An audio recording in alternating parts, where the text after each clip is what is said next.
नमस्कार. स्वागत तुमचं राष्ट्र महाराष्ट्रामध्ये. मी अशोक वानखडे. आतापर्यंत जवळजवळ 1.5 डझन ऑफिसेस जे पूर्ण भारतामध्ये मुख्य ऑफिसेस म्हणून मुंबईला स्थापित होते, त्यातले काही गुजरात, काही इकडे तिकडे शिफ्ट केले आणि मुंबईला खाली करण्याचा प्रयत्न चालू आहे. त्यातच पेटंटचं पण ऑफिस दिल्लीला चालण्याची म्हणजे चाललंय ही बातमी कन्फर्म आहे. पुन्हा एक ऑफिस मुंबईमधनं बाहेर काढणार, शेवटी हे मुंबईला खाली करणार आणि मुंबई गुजरात यांच्या घशात घालणार. हाच काय यांचा महाराष्ट्राच्या विकासाचा आराखडा आहे का? अडाणी सेठ धारावीच्या नावाखाली अर्धी मुंबई घशात घालतो की काय ही भीती वाटायला लागली. गुजरात्यांचा बोलबाला, जिथे डबल इंजिनची सरकार आहे तिथे डबल फोर्सने गुजराती कामाला येतात. मग उज्जैनच्या महाकाल लोकच्या त्या मूर्ती असो बनवण्याच्या, की मग बनारसमध्ये काशी कॉरिडॉरमध्ये कन्स्ट्रक्शनचं काम असो, की कुंभमध्ये टेंट सिटी बनवण्याचा ठेका असो, आता अक्षरशः छोटे छोटे काम सुद्धा, छोटी छोटी जिल्ह्याच्या लेव्हलची कामं सुद्धा गुजरात्यांच्या घशात जायला लागलेली आहे. आमच्याकडे एक अध्यादेश आहे, ऑर्डर आहे, कार्यालयीन आदेश. माहिती व तंत्रज्ञान सप्रवी विभाग यांच्याकडील शासन निर्णय क्रमांक मातस 1716 प्रक्र 517/39 दिनांक 19/1/2018.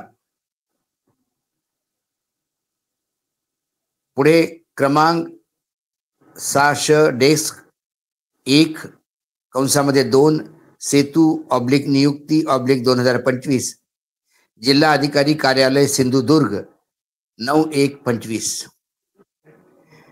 कार्यारंभ आदेश. उपरोक्त वाचले क्रमांक 3 अन्वये सिंधुदुर्ग जिल्ह्यातील 8 तालुक्यामधील व 1 जिल्हास्तरीय असे 9 सेतू सुविधा केंद्र, म्हणजे आपले सरकार सेवा केंद्र जे जुनं होतं त्याला नवीन सेतू सुविधा केंद्र म्हटलेलं आहे. जिल्हाधिकारी कार्यालय देवगड, वैभववाडी, कणकवली, मालवण, कुडाळ, सावंतवाडी, वेंगुर्ला आणि दोडामार्ग हे नागरीय सुविधा केंद्राचे काम सुरू करण्यासाठी वर्क ऑर्डर या आदेशाने मंजूर देण्यात येत आहे. कोणाला दिलं? मेसर्स गुजरात इन्फोटेक लिमिटेड यांच्या समोर करार करण्यात आलेला असून त्यांनी त्यातल्या सगळ्या अटी मान्य केलेल्या आहेत.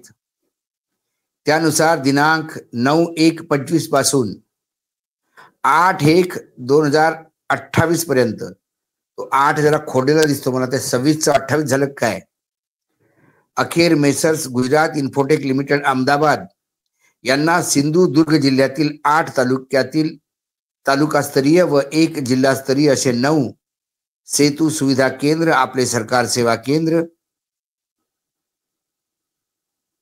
मंजूर करण्यात आले. त्यानुसार निविदाधारकांनी दिलेल्या स्वीकृती दिलेल्या दरानुसार संबंधित भाग पुढील प्रमाणे आहे. राज्य सेतू सोसायटी 1 रुपया, जिल्हा सेतू समिती 5 रुपये, महा ऑनलाईन 4 रुपये, निविदाधारक 10 रुपये. हा आदेश अनिल पाटील, जिल्हा अधिकारी तथा अध्यक्ष जिल्हा सेतू समिती सिंधुदुर्ग यांची सिग्नेचर आहे आणि तहसीलदारांना वगैरे त्याची कॉपी द्यायची. गुजरात इन्फोटेक लिमिटेड, जंबस A2 दुसरा मजला, जय टावर, अंकुर बस स्टॉप, नारायणपूर, अहमदाबाद. माहितीसाठी प्रत. आता तुम्ही सांगा, महाराष्ट्रात एवढा महाराष्ट्राचा विकास झाला ना, आम्ही एवढं महाराष्ट्रात निवेश आणतो आणि हे मोठं देवोसला जाऊन विदेशात जाऊन तिथे मोठमोठ्या फोकनळ्या मारतात आमचे नेता. काय सिंधुदुर्ग जिल्ह्यातलं सेतू सेवा केंद्र चालवण्यासाठी मराठी लोक नाही मिळालेत. शेवटी ती मराठी मुलांनाच नोकऱ्या मिळणार आहेत, पण त्या गुजराती कंपन्यांच्या हाताखाली मलिदा ते खाऊन काही चिल्लर यांच्या अंगावर फेकेल आणि बेरोजगारी इतकी आहे, मिळेल ते काम करायला लोक तयार आहेत, खास करून कोकणात, आणि ते काम करतील बिचारे. ही कामं कोकणातल्या लोकांना का नाही दिली? कोकणात फार महाराष्ट्राची अस्मिता आणि कोकणाच्या अस्मितेच्या नावानं 24 तास पाणी पिऊन ओरडणारे राणे परिवार, नितीश, निलेश, नारायणराव, आज हे चुप्प का आहेत? सिंधुदुर्गमध्ये गुजराती लोकांचं अतिक्रमण होतं, आज यांची आवाज कुठे गेला? सुनील तटकरे, अहो सिंधुदुर्गाचा पालकमंत्र्याचा राडा पडलाय. सुनील तटकरे तर अजितदादांचे राईट हँड. मुलगी मंत्री आदिती तटकरे, बाप खासदार. त्यांना लाईनी लाज वाटत की आपल्या याच्यात गुजराती कसे घुसलेत? आपल्या कार्यकर्त्यांना आपण का हे सेंटर देऊ शकलो नाही? त्यानंतर उदय सामंत, एकनाथ शिंदे. एकनाथ शिंदे नंतर सर्वात जास्त ताकदवार नेता, एकनाथ शिंदेच्या शिवसेनेचा सेनापती, उद्योग मंत्री, कोकणावर अतिशय प्रेम, कोकणासाठी कितीतरी योजना आणल्या. तिथे हे सेवा सेतू केंद्र, इन्फॉर्मेशन सेंटर सुद्धा चालवण्यासाठी गुजराती कंपनी कशाला पाहिजे?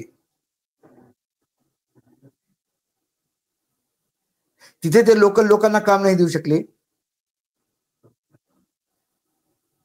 या सगळ्या कोकणातल्या लोकांनी आपल्या नेत्यांना जाब विचारायला पाहिजे.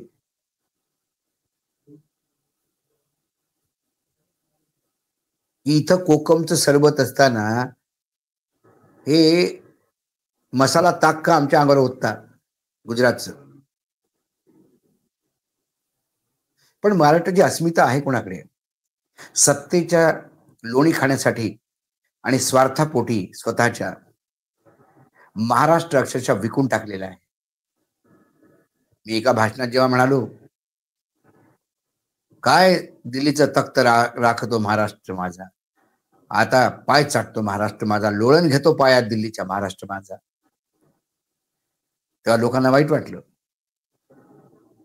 पण वस्तुस्थिती काय आहे? प्रत्येक ठिकाणी तिघं जातात, एकनाथ शिंदे, अजित पवार, देवेंद्र फडणवीस. हे तिघं मिळून जिल्ह्याचे हे छोटे छोटे केंद्र तर कमीत कमी मराठी लोकांना काम करायला द्या. कोकणात तशी बेरोजगारी आहे. कोकणात कामधंदे नसल्यामुळे लोक इकडे येऊन काम करतात, मुंबईत येऊन काम करतात, स्ट्रगल करतात, पिढ्यानपिढ्या त्यांच्या मायग्रेशन मध्ये गेलेल्या आहेत. आजही गणपतीच्या वेळेला कोकणाला इतक्या स्पेशल बसेस सोडावं लागतात का? सगळा वर्कफोर्स कोकणात जातो. जर कोकणातच कामं असते तर ती लोक कशाला आली असते आपला प्रदेश सोडून, आपलं घर सोडून, दार सोडून, आपल्या आप्तांना सोडून त्या मुंबईमध्ये स्ट्रगल करायला? हे फक्त उदाहरण दिलंय मी. सिंधुदुर्ग, हा आदेश तुम्ही स्क्रीनवर सुद्धा पाहिला असेल. ही आहे स्थिती महाराष्ट्राची. आता सगळ्यांना विचारायची वेळ आलेली आहे, कुठे नेऊन ठेवला महाराष्ट्र माझा? अहमदाबादला नेऊन गहाण ठेवला की दिल्लीश्वराच्या पायी गहाण ठेवला?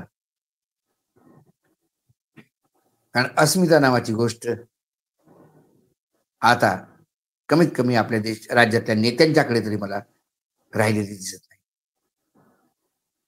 आज रोखोक मध्ये इतकंच. पुन्हा येतो काही विषयासोबत. तोपर्यंत नमस्कार. पाहत रहा राष्ट्र महाराष्ट्र.